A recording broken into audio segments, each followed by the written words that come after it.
Sino dito nagwa-worry? May oras ka mag-worry? O di may oras ka mag-pray? Tama? Sabihin mo kay Lord, pag-pray ka. Now, how would you know that you have prayed? And the peace of God, which surpasses all comprehension. Maaring wala pang nangyari sa sitwasyon mo.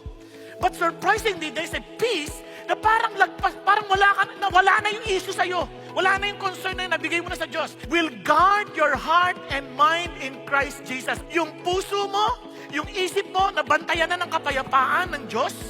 At ang isip mo, nakatuon na kay Jesus. The reason why we get anxious, the reason why we get worried, kasi nawala na yung isip natin kay Jesus. Nandun na tayo sa sitwasyon, nandun na tayo sa mga pinagdadaan nating problema. Once you pray, bumabalik ka sa presence ni God at yung isip mo, bumabalik na kay Jesus. Are you following? Pag bumalik na kay Jesus yan, nagkakaroon ka na ng kapayapaan. At doon, bigla kang magpapasalamat because that is the will of God in Christ Jesus.